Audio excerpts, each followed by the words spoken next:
रजनीश उर्फ ओशो रजनीश। इन्होंने समाज को ऐसा गोल घुमाया कि सब के सब आज भी घूमते ही चले जा रहे हैं। उसका सबसे बड़ा कारण इनकी मन भावन भाषा और लोक लुभावने तर्क हैं। यह नहीं कह सकते कि सब का सब झूठ ही है। जब तक झूठ में सच का तड़का नहीं लगाया जाता तब तक वह झूठ भी आत्मा ग्रहण नहीं करती। अतः कबीर वाणी का खूब प्रयोग किया ओशो जी ने, जैसे अन्य वाणी चोर भी करते ही हैं। रजनीश ने कुछ सामाजिक कुरीतियों के प्रति विरोध प्रकट किया, लेकिन उससे भी अधिक नई कुरीतियों को जन्म दे दिया और लोगों को करने के लिए भी बहुत उकसाया। उदाहरण के लिए ओशो ने पंडित, मौलवी, पादरियों को खूब लताड़ा, जिससे आम जनता त्रासद थी।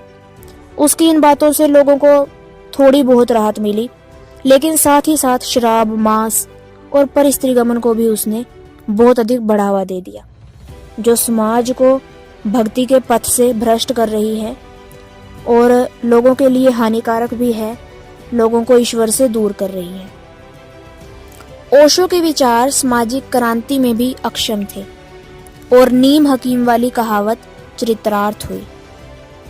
जो सामाजिक बुराई कम करनी थी उन्हें इस कदर बढ़ा दिया कि आज ये सब बेकाबू होती हुई प्रतीत हो रही हैं।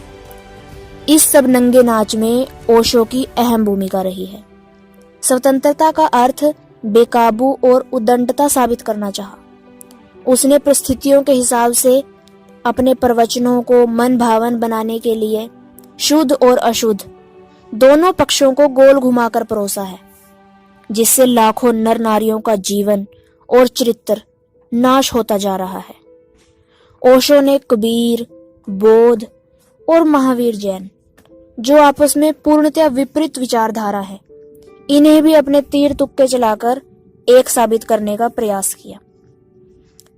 कबीर वाणी में आत्मा को रस आना स्वाभाविक है, अतः कबीर वाणी का भी प्रयोग किया, पर कबीर वाणी का प्रयोजन ना तो खुद समझ पाया ना अन्य को समझा पाया, जिससे आज भी लोग भ्रमित हैं।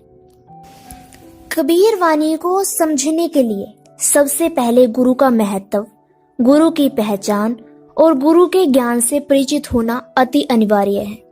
गुरु वो जो पूरा हो, जो कबीर वाणी के प्रमाण से सृष्टिकर्ता और सृष्टि रचना का बोध करा सके।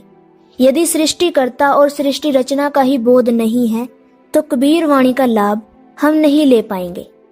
अब कबीर वाणी गुनगुनाते रहें और सृष्टिकर्ता श्री रामचंद्र जी को समझें तो वो अज्ञानता ही रहेगी।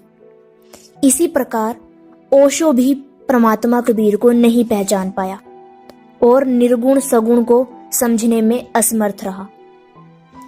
ऐसे ही ओशो ने कबीर वाणी चुराकर सहज योग और ध्यान का ढोंग कर जनता का शोषण किया।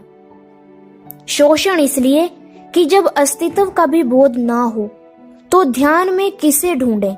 सृष्टि का ही बोध नहीं तो आत्मज्ञान कैसा? लेकिन क्षण भंगुर शांति के प्यासी आत्माओं को ध्यान की टॉफियां देकर बहुत जीवन नाश किया गया।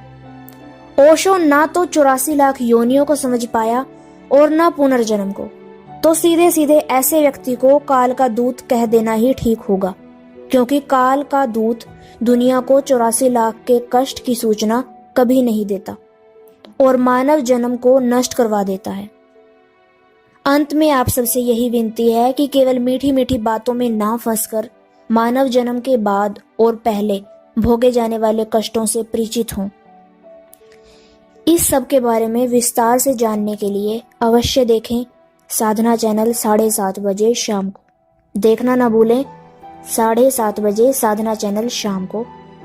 और अभी आप एक वेबसाइट पर भी विजिट कर सकते हैं, वहां से शास्त्रों की पूरी जानकारी हासिल कर सकते हैं। वेबसाइट है www.jagatgururampalji.org।